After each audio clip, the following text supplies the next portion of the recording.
Radio Universidad de Chile presenta Herencia y Coherencia, historias que cambian vidas. Un programa del Centro Desarrollo Sistémicos Cerval. Conduce Susana Muñoz Aburto. Hola, bienvenidos a un nuevo programa de Herencia y Coherencia, historias que cambian vidas. Este programa es realizado por Cerval, Centro de Desarrollo Sistémicos, y auspiciado por Cerval Comunicaciones. Como siempre, nos pueden escuchar en el 102.5 FM y a través de la señal online radio.uchile.cl. Los dejamos con la conductora del programa, Susana Muñoz Aburto. Gracias, Fabi. Bueno, buenas tardes. Hoy día les vamos a presentar a nuestro invitado. Él es el doctor Ricardo Caponi Martínez. Es psiquiatra, terapeuta de pareja y director del Centro de Educación de la Afectividad y la Sexualidad, CESI. Es además autor de libros de psicopatología y semiología psiquiátrica. También escribió Chile, un duelo pendiente, El amor después del amor, Sexualidad sana, entre otras múltiples publicaciones. Además es miembro del Consejo de CLAPES Universidad Católica. Eso significa Centro Latinoamericano de Estudios de Políticas Públicas de la Universidad Católica. Muchas gracias, doctor Caponi, por venir a esta entrevista. Encantado, Susana. Doctor, yo necesito, es una necesidad, preguntarle a usted cómo es que se acerca al mundo de la medicina, dado que nuestro programa de Herencia y Coherencia lo que intenta es como descubrir a la persona tras el rol, los procesos y cómo es que usted se acerca a lo que ha trabajado hoy día. Básicamente yo estudié medicina pensando en estudiar licenciatura en biología. Y entré a la Universidad Católica que ofrecía la carrera de licenciatura en biología, pero que había que hacer los 3 primeros años en común con medicina. Okay. Y en el transcurso me fui dando cuenta de que en realidad más que la ciencia biológica e incluso más que la medicina, a mí me interesaba la filosofía. Oh. Así que en tercer año me decidí a estudiar psiquiatría, Okay. que de alguna forma integraba esas dos vocaciones, la ciencia médica, biológica y la filosofía. Y estudié en forma paralela filosofía también. A partir de tercer año hasta séptimo año de medicina, en forma paralela saqué la carrera de filosofía. Y ahí me metí a la especialidad de psiquiatría. Okay. No hice ninguna práctica en medicina en provincia, sino que pasé directamente a estudiar psiquiatría. Perfecto. O sea, usted decidió estudiar medicina pensando ya en la psiquiatría. Sí, exactamente. O sea, yo ya a partir del tercer año, en cuarto año, ya en las prácticas, en general evitaba entrar a operar, todo lo que tenía que ver con prepararme para ser un médico en ejercicio, la verdad es que lo minimicé al máximo y mientras tanto estudiaba filosofía, que fue un acierto eso, porque me permitió tener una visión bien fundamentada acerca de los conceptos antropológicos y filosóficos del hombre, que en el caso de la psiquiatría es muy útil. Sin duda.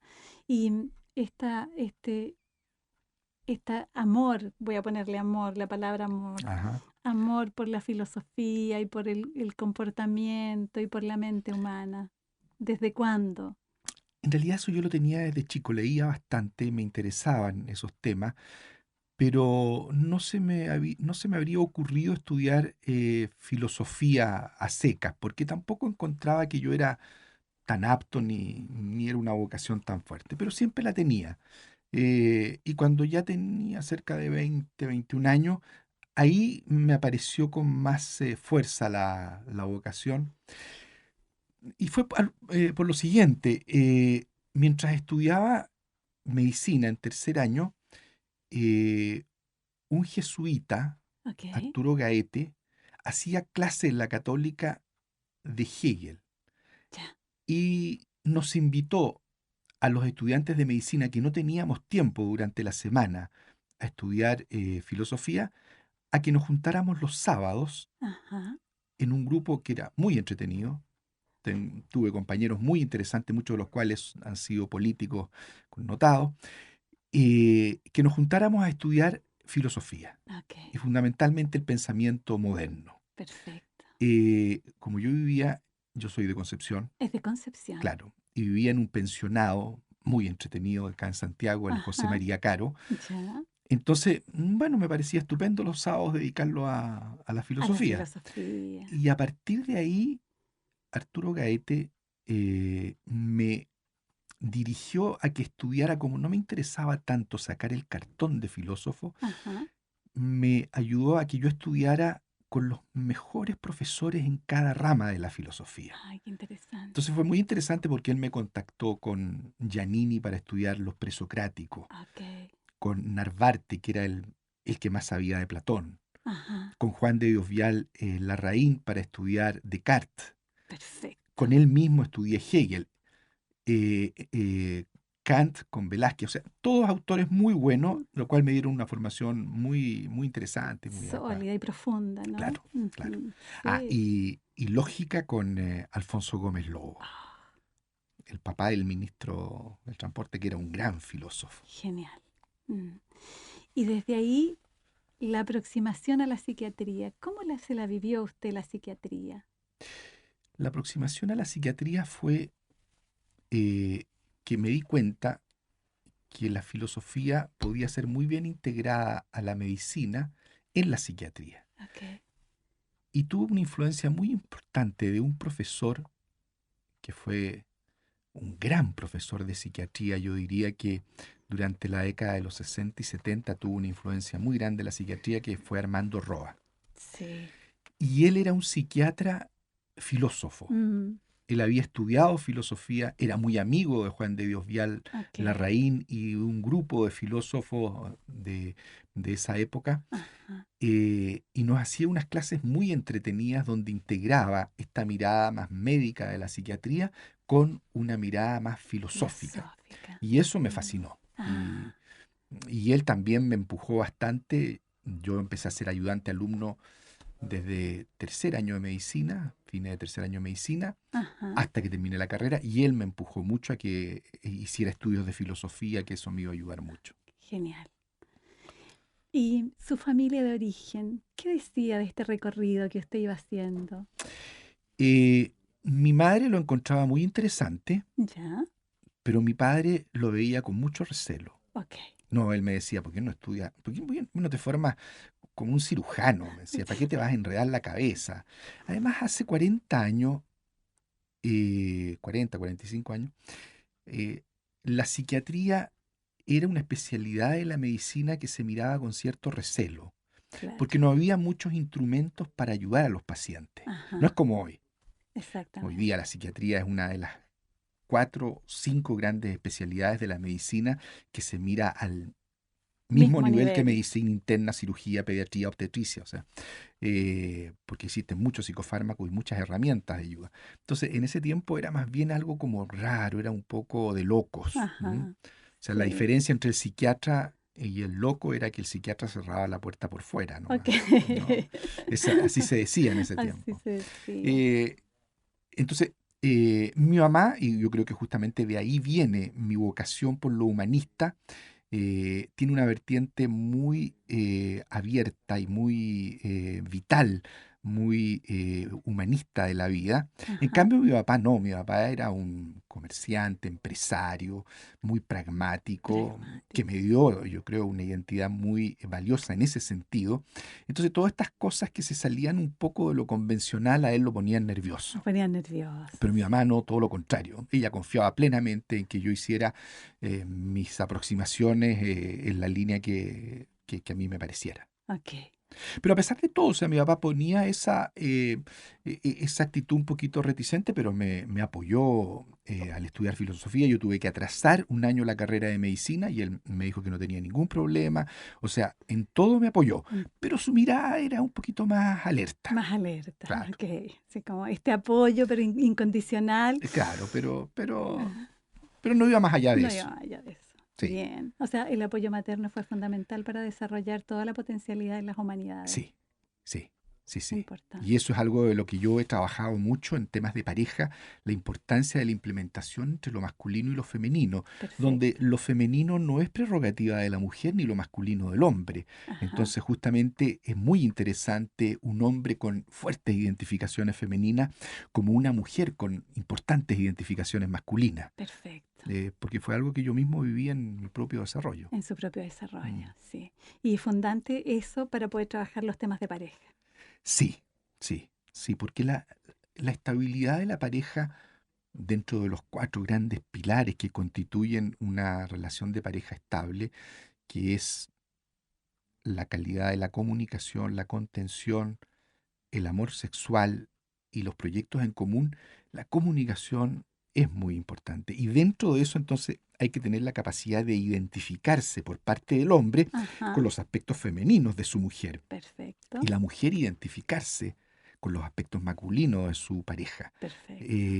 Y eso tiene mucho que ver con las historias personales. Por eso que es Sin tan duda. importante hoy día la crianza compartida, Ajá. la distribución de los roles donde lo masculino y lo femenino se esté siempre mirando con el mismo nivel de valoración, de Ajá. aprecio y de ejercicio, tanto para el niño como para la niña. Perfecto. Impecable. ¿Y usted tiene hermanos, doctor? Sí, somos 6 hermanos. 6 hermanos. Sí, ¿Y usted es el número? yo soy el segundo. Número 2 Sí, de 6. sí. Bien. O sea, un olón filial importante. Sí, claro, claro, una familia y familia de origen italiano, entonces Genial. viven todos en Concepción, Ajá. viven todos en un sector donde tienen una especie de condominio, Ya. donde, bueno, yo he pasado todos los veranos y entonces es un grupo de mucha vida familiar. De mucha vida familiar. Sí, Sí. sí. Interesante. ¿Y, y los duelos? ¿Cómo se hacen presentes los duelos en su mundo existencial? Eh, A propósito del libro que escribí, de su Chile, precioso un libro. duelo Sí, pendiente. sí.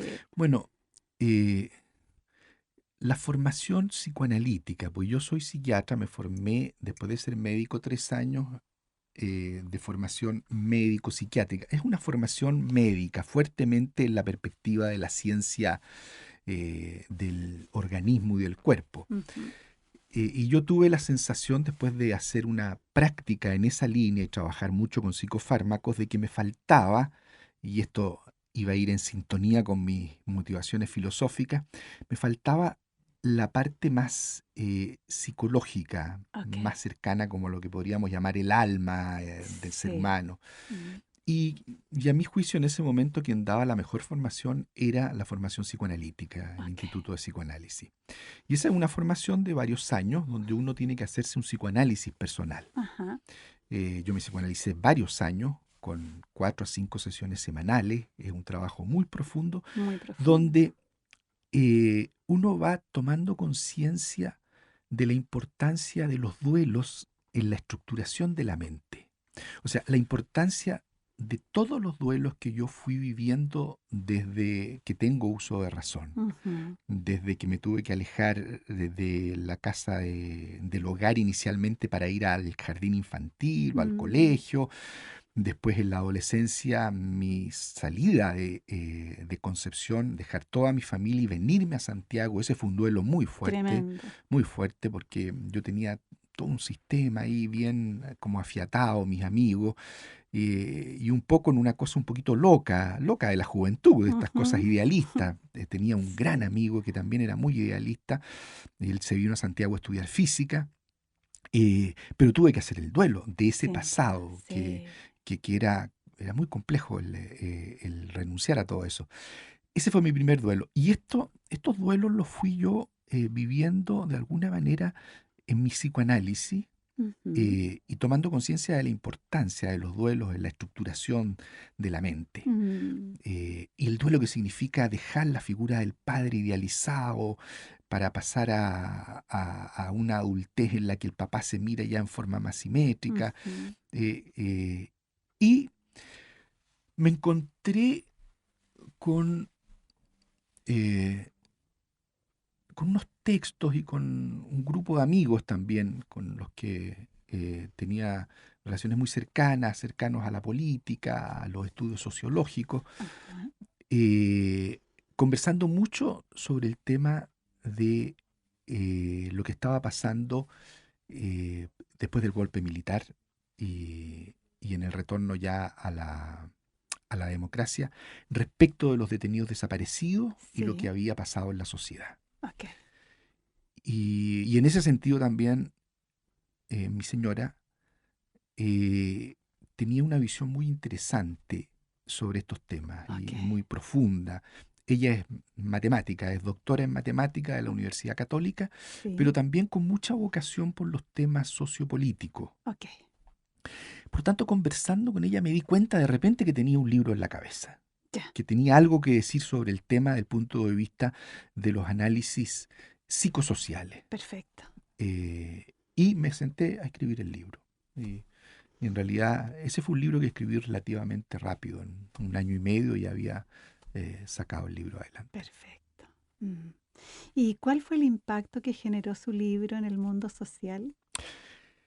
Fue muy interesante porque es como que yo hubiera abierto algo que hoy día puede parecer más obvio, porque la cultura a medida que va avanzando va internalizando ciertas ideas que después parecen obvias. Pero en ese momento no existía el concepto de que tras esa situación de ruptura social había que hacer un duelo, o sea, había que poner Ajá. expectativas respecto de lo que había pasado en términos de alguna manera, renunciar a algunas y retomar otras. Retomar otra. El concepto central del libro es que no puede haber reconciliación así como se estaba pretendiendo en ese momento, Sí. que una especie de apremio y de apuro porque volvamos a ser todos buenos, Ajá. lo cual es una negación de los conflictos internos del ser humano. Además, como hacerlo bien rapidito, ¿no? Exactamente. Entonces mi planteamiento central era que podía haber reconciliación después de un periodo largo, de muchos años, Ah, donde había que hacer un proceso de elaboración, donde nunca podía haber olvido, sino que permanentemente un retomar el tema para poder volver a elaborarlo y jugando con todos los actores, los familiares de detenidos desaparecidos, ajá. los militares que habían participado, el gobierno en este momento. Entonces desarrollé todo un modelo, pero que no gustó en sectores que estaban apremiados por dar vuelta a la página y porque esto se produjera una reconciliación fácil. De hecho, hubo sectores de la Iglesia Católica muy reticentes Ya. a este planteamiento, Ajá. como hubo otros sectores, por ejemplo, sector de los militares, que el general, en ese momento, el general Isurita me mandó un diploma felicitándome porque había abierto una especie de ventana, sin que mi planteamiento fuera ni siquiera, fuera ni pro militar ni pro desaparecido, sino que era un planteamiento más bien Y psicológico procesal, de proceso, ¿no? exactamente, de proceso. Pero de todas maneras sintieron que había una puerta abierta. Y en sectores políticos, tengo entendido que hubieron personajes muy importantes que llevaban el proceso, que leyeron el libro y que tomaron ideas de esto, de cómo hacer un proceso de duelo pendiente. Perfecto. Y en el mundo de sus compañeros de trabajo, en la Fue muy, psiquiatra, psicólogos. sí, fue muy bien acogido. Fue como Ajá. considerado un aporte muy interesante en la mirada de un proceso sobre el cual había intervenido muy poco la psiquiatría y la psicología. Perfecto. Intervenciones muy esporádicas, pero la mía fue una intervención más como estructurada. Bien. Doctor Caponi, ahora yo voy a apelar como a la filosofía. ¿Cómo es posible elaborar un duelo si finalmente pareciera ser que estamos regidos por el imperio de la razón? Claro, es que ese es el tema esencial, es lo último que dijo Susana. No estamos regidos por el imperio de la Ay, razón. qué suerte, Claro. El qué tema es que, suerte. claro, el tema es que llevamos más de 400, 500 años después del Renacimiento y el nacimiento de la modernidad y posteriormente de la Ilustración, Ajá, donde creemos que a través de la razón, de la fuerza de voluntad y de los procesos conscientes vamos a modificar las cosas. La verdad es que con Freud, Marx y Nietzsche esto se ajá. relativiza Se mucho. relativiza. Freud viene a decir, no, aquí los temas no son de la razón, son más bien de los afectos, de los instintos, de los impulsos. Y en la medida en que no hay una integración de aquello, no es posible hacer el proceso, en este caso un proceso de duelo. Perfecto. El proceso de duelo es un proceso emocional. no es un proceso racional. Uno puede tomar conciencia de que perdió a un ser querido racionalmente, pero la verdad es que las emociones que van transcurriendo tienen un carril muy distinto a lo que es el proceso racional. Y si no se produce una integración entre los dos carriles, Entre los dos mundos. entre los dos mundos, el problema es que las emociones y sentimientos que no están elaboradas en un duelo se pueden transformar o en síntomas ansiosos, depresivos o en psicosomatizaciones Perfecto. y O echan a sea, perder la calidad de vida. y ahí entra el cuerpo El biológico cuerpo biológico a enfermarse, enfermándose, exactamente. etcétera, etcétera. Exactamente. Bien. Y luego de eso, de entrar en el mundo de la psiquiatría, el psicoanálisis, este libro, ¿cómo sigue discurriendo su existencia en términos de las emociones?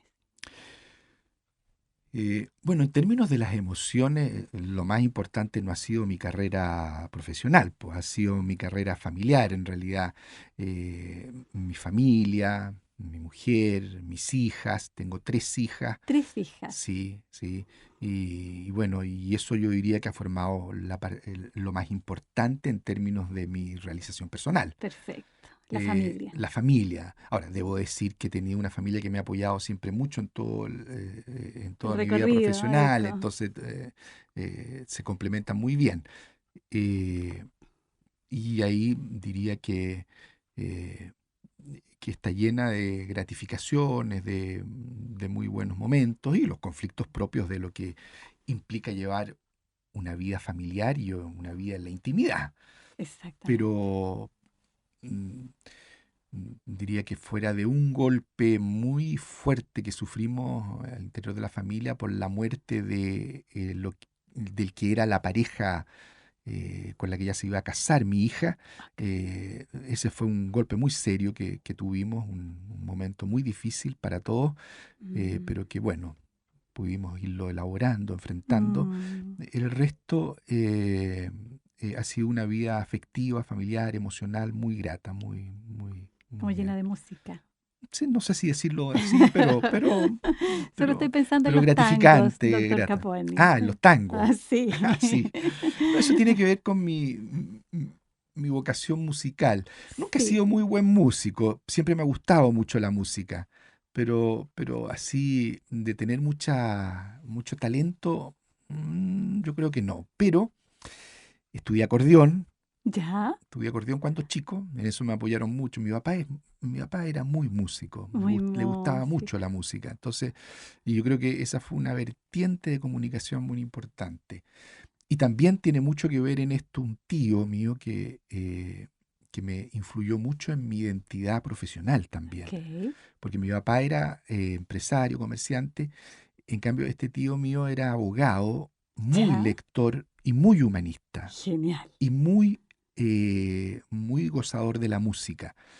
Él me metió al tango, diría yo, fundamentalmente, Ajá. y mi papá también. Entonces estudié acordeón cuando chico ¿Ya? y después en la universidad en Santiago estudié piano. Piano. Me cambié a piano, quise estudiar piano, me dio así por querer estudiar algo un poco más serio, pero me di cuenta que fuera de aprender acordes y seguir melodías y tocar canciones populares, no tenía tiempo para un estudio un poco más serio. Así que Ujú. dejé el piano y como a los 40 años me contacté siempre escuchando tango, el gusto por los Sí, tangos, sí. me contacté con un grupo de bandoneón, bajo eh, y bandoneón, bajo y flauta. ¿Ya? Y armamos entonces un pequeño conjuntito de tango, Genial. pero esto era para divertirnos nomás, Ajá. ¿no? Pero a partir de ahí empecé a cantar yo. Ok. Y como tenía una historia de tango desde muy chico, sabía muchos tangos, muchos tangos. Tomé clases de canto, me la tomé en serio, ¿Ya? y en un momento me sentí capaz y me empujaron los demás a cantar en lugares públicos. Ok. ¿Mm? Genial. Claro. Y de ahí seguí cantando un poco más, un poco menos. Este último tiempo lo he dejado un poco de lado por razones de tiempo. Eh, pero ha sido muy interesante porque esto de cantar es Ajá. emitir sonido con el cuerpo es algo muy relajante y muy entretenido. Muy Sí. entretenido, sí. Bien. Bueno, estamos en el momento de la pausa. Vamos a ir un ratito a esta pausa y volvemos en un momento, ¿sí?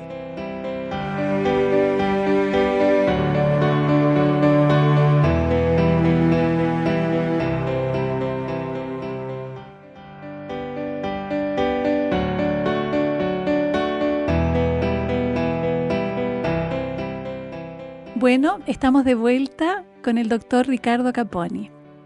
Eh, Doctor Caponi, yo quisiera preguntarle, a propósito de los duelos, a propósito de los vínculos, de las redes, el amor en su vida.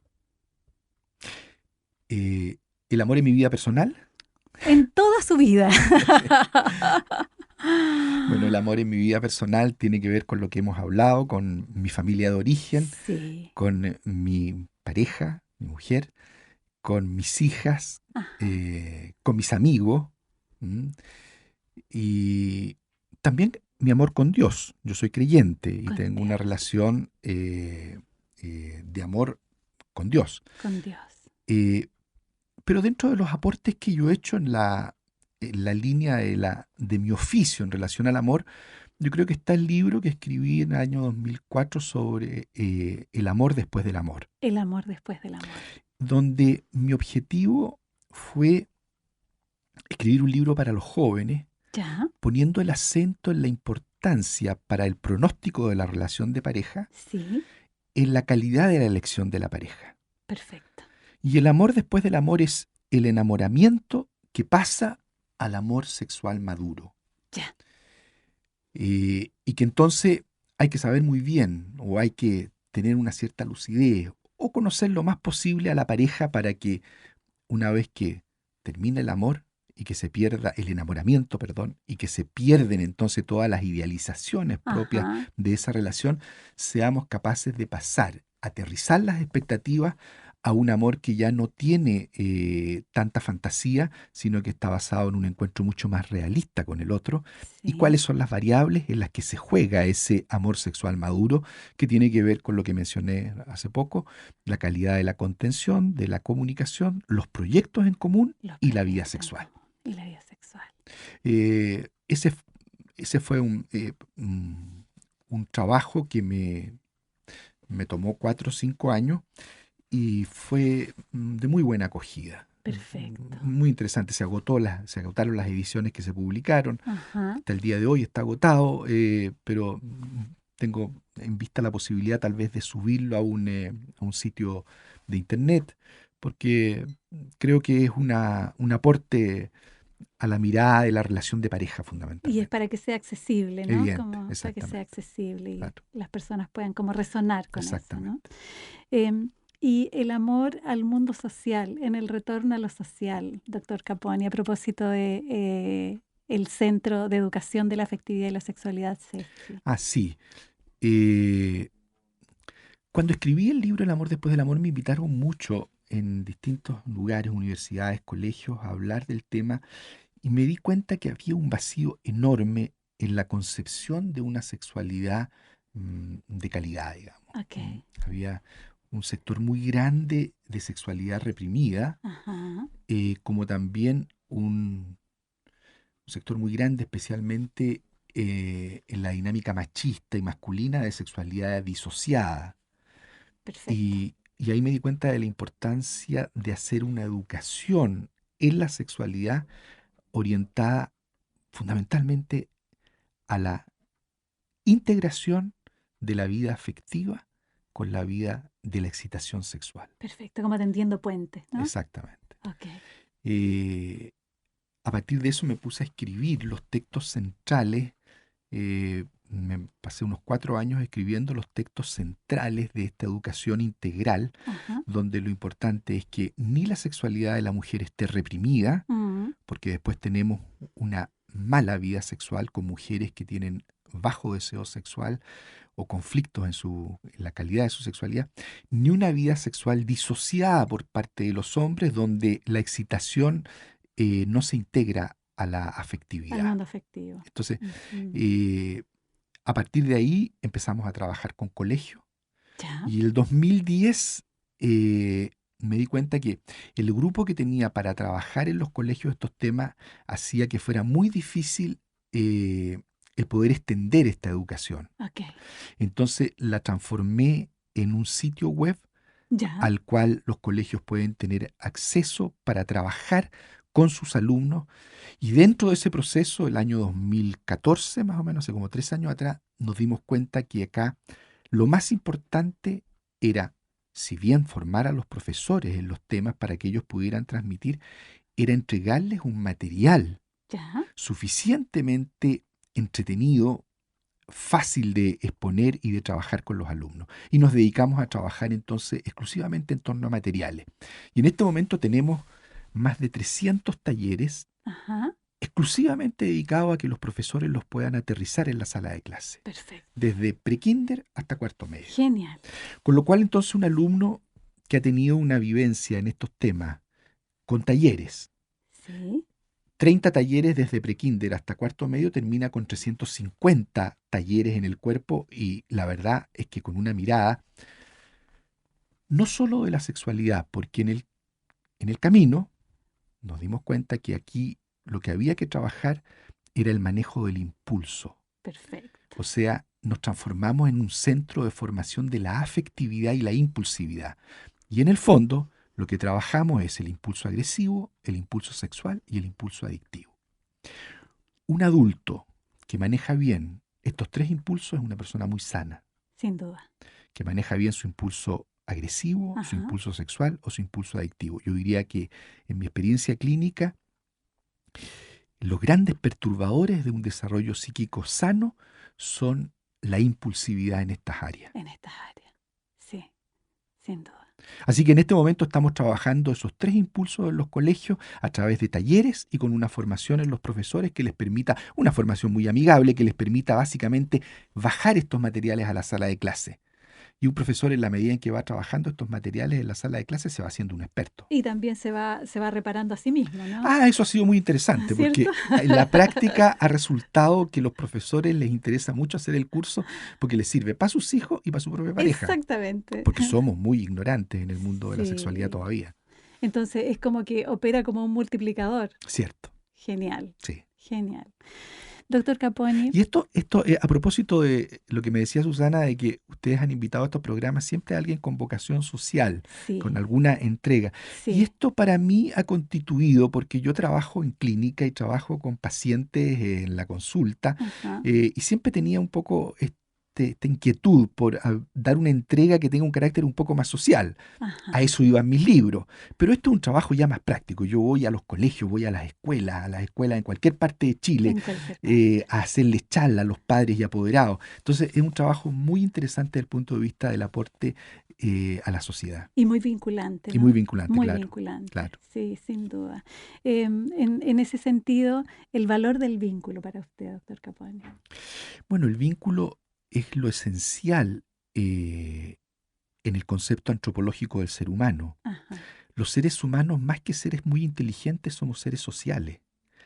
Lo que aumentó nuestra capacidad mental no fue el crecimiento de las capacidades de abstracción. Perfecto. Lo que aumentó el tamaño de nuestro cerebro fue que empezamos a compartir en torno al fuego y en torno a los demás y a crear relaciones. Lo que aumentó nuestras conexiones cerebrales fue que fuimos capaces de pasar de tener un grupo de referencia, que significa la gente que uno conoce más de cerca como antiguamente era una tribu, Sí. pasamos a ser grupos grandes, que construimos mitos, que nos vinculamos. Ajá. Y el otro factor fundamental fue que fuimos capaces de criar un hijo muy desvalido durante 4 años en una relación de intimidad. Todo esto tiene que ver con el mundo de los vínculos y de lo afectivo. Perfecto. Posteriormente, o en forma paralela, fuimos capaces de ir haciendo un proceso de racionalización, de abstracción, de inteligencia de ese tipo. Pero la verdad es que desde el punto de vista de lo esencial y lo primordial, somos seres en vínculo. En vínculo. Claro. Bien. Nuestro cerebro crece Claro. a través de los vínculos. Interesante. Sí, claro. Sí. Y en ese sentido, el miedo a la intimidad. Sí, la intimidad produce mucho miedo porque la intimidad activa sentimientos muy fuertes de amor y odio. Sí. Y eso es porque cuando uno establece una relación cercana con otro, Ujú, en intimidad, ujú. a la mente le vienen los recuerdos de las relaciones íntimas que tuvo en el pasado.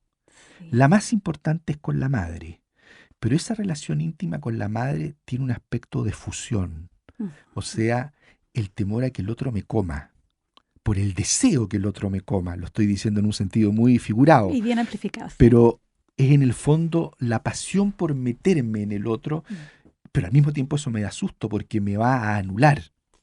Y por otro lado, la relación íntima con el otro inevitablemente me produce altas expectativas. Ajá. O sea, yo espero que el otro se porte como mi mamá y como mi mamá de la infancia, que era tan maravillosa. O Ujú, como mi papá de la infancia, que era tan maravilloso. Y ujú. obviamente que el otro no va a poder cumplir esas expectativas, con lo cual me frustra. Ok. La frustración se va sumando y se va transformando en rabia, ira, odio. Odio. Entonces, toda intimidad activa emociones muy intensas, Ujú. pero al mismo tiempo la buscamos, porque la intimidad es generadora de una gran compañía, de una gran sensación de pertenencia. Ajá. Y ahí estamos en el dilema de intimidad retirada, intimidad retirada. Sí, tal cual. Entonces, la buena elaboración de los vínculos en intimidad es Ajá. fuente de mucha salud mental. En parte es lo que hacemos los psicoanalistas. Los psicoanalistas, Sí. cuando trabajamos con un paciente, trabajamos en un nivel muy alto de intimidad Ujú.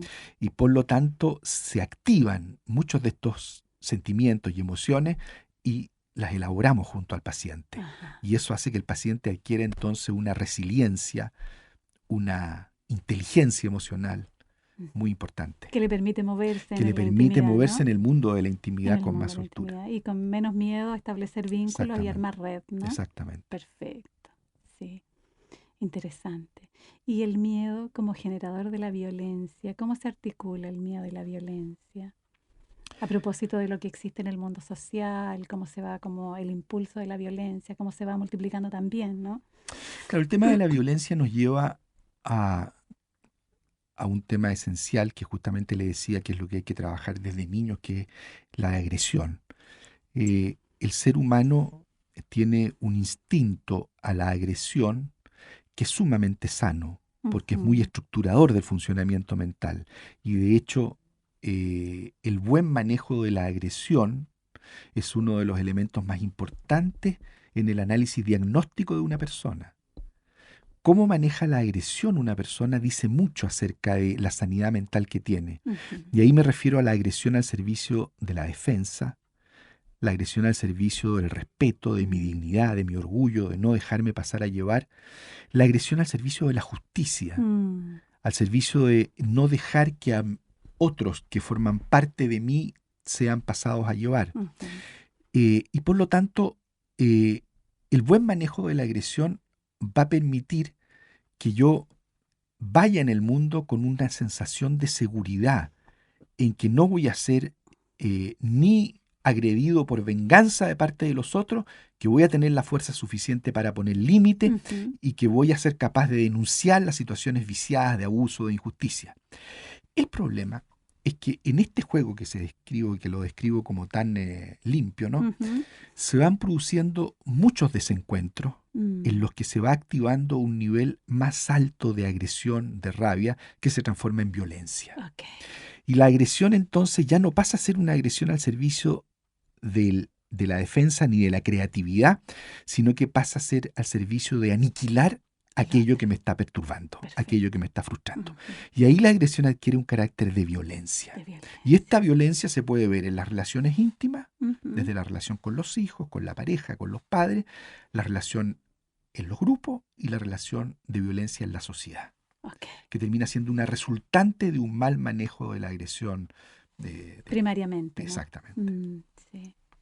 Entonces, aquí hay todo un análisis, ¿no es cierto? Porque podemos hablar de la agresión transformada en violencia al interior de la familia en la relación de los padres con su hijo adolescente, Ajá. que es una agresión producto de un cambio generacional, donde el hijo tiene que necesariamente eh, cuestionar a sus padres y en cierto sentido usar una agresión al servicio de la separación, porque si no quedaría apoyerado, Exactamente. no tragaría. Indiferenciado. Exactamente. Pero la pregunta es, ¿qué hacen los padres para que este proceso no adquiera violencia? Eco. Los padres tienen que ser contenedores, comprender el proceso, no Ajá. pueden ser descalificadores. Pero todo esto se hace muy mal y por lo tanto terminamos con mucha frecuencia en situaciones de violencia. Esto mismo lo podemos traspasar a la sociedad. Sin duda. Entonces la sociedad, nuestra generación, ¿qué ha hecho respecto de la actitud contestataria sana que tienen los jóvenes, los estudiantes, respecto de lo que nosotros les hemos mostrado del mundo y de la vida? ¿Cómo los hemos contenido? ¿Qué sentido le hemos dado? ¿Cuánto Ajá. los hemos frustrado?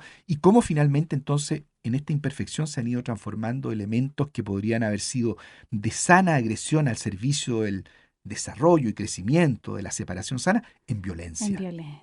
En violencia de Ujú. parte de las Por generaciones supuesto. más jóvenes como de las generaciones Sí. mayores. Es como que quedamos cautivos de circuitos de violencia, Exactamente, ¿no? claro. Quiero preguntarle sobre sus padres. Sí. ¿Viven? ¿No viven? Mi padre falleció hace poco más de un año y medio, Poquito. sí, a los 92 años, Mm, y mi madre está viva, tiene 87 años, ok. está muy bien, Está muy bien. sí. O sea, lo está escuchando ahora. Posiblemente, sí. Genial. Sí, bien. Y la vivencia de ese duelo. Bueno, el duelo del padre es un duelo siempre muy, muy complicado porque uno pasa a primera línea. ¿Cierto? Ahora, es un duelo que uno va haciendo en la medida en que el padre va decayendo. Mm, O sea, sí. es un duelo que comienza cuando uno se hace adulto Mm, y posteriormente en la declinación física del padre también mm, se va haciendo mm, hasta que cuando uno tiene la suerte de que el padre viva tan longevamente como hasta los 92 años, sí. entonces es un proceso de duelo más paulatino, Mm, se puede absorber mejor. Sin embargo, la pérdida física inevitablemente tiene una repercusión muy grande en la mente. Los muy seres humanos grande. somos muy concretos Sí. y en la medida en que la situación se vive Mm, con toda la crudeza que significa la pérdida de la presencia física, ya mm, tiene el carácter de un duelo mucho más profundo. doloroso, Más digamos, doloroso. más fuerte. Más Sí, fuerte. Sí. sí. Mm. Y esto de pasar. Pero en términos generales, tuve una muy buena relación con mi padre. Entonces, o sea, con los conflictos propios, con las diferencias propias, yo tengo una manera de mirar la vida distinta a la que tenía mi padre, pero yo creo que él la captó, la apreció, la toleró, Ujú. y bueno, y él fue una gran persona. Entonces, tengo una sensación de no haber quedado con cosas en deuda, Ah, sino que como de una sensación de mucha como tranquilidad, digamos, sí, sí. paz Paz. Mm. Y esto de y gratitud. gratitud. Sí, Sí. sin duda. Y esto de pasar a la primera línea. Sí, pues como de repente uno se encuentra se encuentra en el horizonte de la tercera edad ya. Ajá. ¿Mm? Y todo lo que eso implica. Ahora, personalmente Mm, me siento en un momento muy bueno de mi vida. O ajá. sea, con la sensación de tener un horizonte hacia adelante que a pesar de que pudieran aparecer las limitaciones físicas, me parece un periodo muy interesante de la vida, Ajá. la que se viene por delante. ¿Cierto? Es como en este expansivamente. Así Claro, como, porque en cierto sentido hay metas ya cumplidas. hay metas cumplidas. Esto de haber criado hijos, esto de haber sacado adelante una relación de pareja en intimidad persistente a través del tiempo, Ajá. que da un apoyo y una sensación de lo logramos. Ajá. Y entonces ver este horizonte con muchos vínculos Con que muchos tienen que ver vínculos.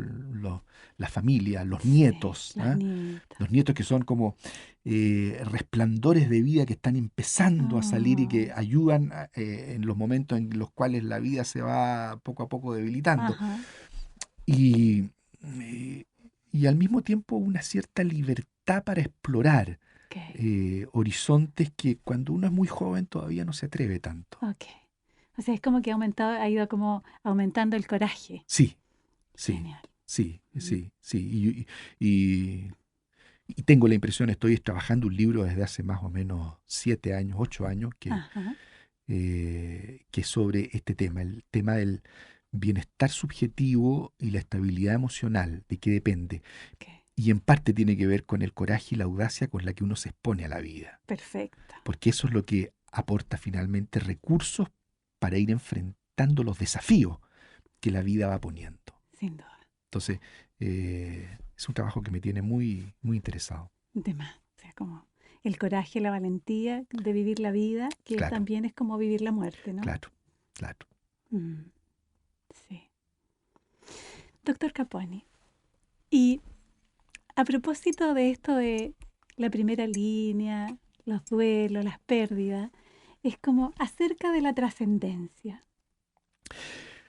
Sí, mi historia de relación con la trascendencia es la historia de un niño educado en una familia católica, Sí, que en colegio católico, estudió en los padres franceses, los en Sagrados Corazones de Concepción. Concepción, y que en la adolescencia, fascinado con el mundo de la racionalidad, me rebelé completamente, me transformé en un ateo que no quería saber nada de nada, y que posteriormente me cuestiono me cuestiono esta crítica racional que yo hacía a la religión cuando estudié filosofía. Perfecto. Y me doy cuenta que los grandes pensadores, en realidad todos terminan haciéndose preguntas fundamentales que no se contestan con una simple racionalidad. Y todos, de alguna manera, en su metafísica, salvo excepciones, terminan construyendo un concepto de trascendencia. Genial. Y por lo tanto, abro la puerta a decir, no, pues si esto de creer en la trascendencia no es una tontera infantil como yo creía, parece que esto tiene mucho más peso. Ajá. Pero la verdad es que no basta con eso. No, uno no puede tener acceso a la trascendencia desde la razón, ni de la lectura, ni de las ideas. Y por lo tanto ahí yo me acerco a grupos que viven y hacen experiencia con temas relacionados con la fe.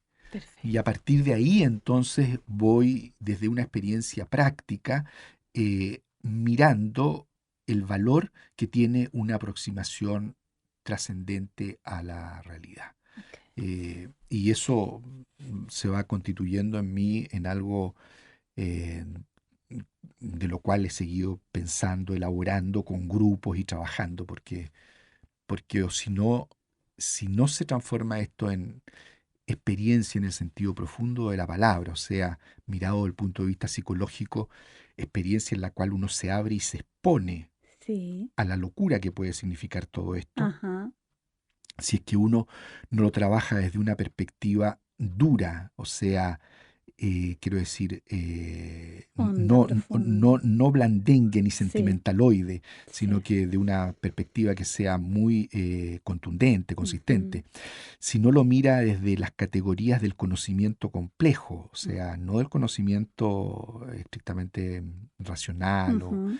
o supersticioso, Sí, sí. y desde una vertiente en la que se deja impactar por la coherencia estética que puede tener el mensaje, mientras no se aproxima de esa manera, especialmente para alguien que trabaja en el mundo de lo psíquico, Ujú, se hace muy difícil, sí. porque el mundo de lo psíquico invita a dar razones psíquicas respecto de la creencia y por lo tanto a agotar muy rápidamente la posibilidad de una creencia porque, bueno, esto lo explico desde como lo planteó Freud. O sea, esto no es más que el sometimiento a la figura del padre, esto no es más que la resolución de las angustias personales para poder tener un punto de referencia, esto no es más que la búsqueda de un Mm, sentido porque no eres capaz de... Entonces, eh, eh, mm, requiere una permanente elaboración que yo creo lo que de alguna manera va a pasar en la cultura creyente del siglo XXI. O sea, Tiene que haber una renovación muy grande de un infantilismo religioso que inevitablemente se ha vivido en la historia de la humanidad. Pero, pero, pero mientras no hagamos esa especie de integración fe-razón, perdemos a las generaciones jóvenes. Perdemos a las generaciones. Y de hecho las generaciones jóvenes hoy día les cuesta mucho entender esta mirada, esta aproximación. Trazar el puente de integración, ¿no? Claro. Quizá en eso es como esto que usted propone de los talleres que se van realizando sistemáticamente, Claro. dan lugar a un proceso. Exactamente. Y en ese proceso Claro. se va reparando los niños, los Exactamente. profesores, las familias de los Claro. profesores y también Claro. las familias de los niños. Lo que pasa es que lo equivalente en talleres que son educativos, en este caso porque hay que educar en estas áreas de la agresión, la sexualidad y la adicción, en el caso de la fe no es algo que haya que educar en el sentido de preocuparse como líneas sociales de ahora, no, pero al interior de las familias, cuando quiere cultivarse la versión más trascendente de la vida, significa hacerlo en experiencia. Perfecto. Y no solo en ideas ni racionalización. Ajá. Bueno, doctor Caponi, me quedan 1000 temas pendientes con usted. Sí. Sin embargo, el tiempo se nos agotó y queda como pendiente reflexiones profundas. Me importa destacar la importancia fundamental que usted me ha mostrado que tienen, no solo para usted, sino que para todos, la reflexión en grupalidad, Sí. ¿verdad? Sí. Los vínculos, Sí. la reparación de los vínculos, la sexualidad y el amor después del amor. Muchas gracias, doctor Caponi. Gracias a usted, Susana. Radio Universidad de Chile presentó Herencia y Coherencia, historias que cambian vidas. Un programa del Centro Desarrollos Sistémicos Serval.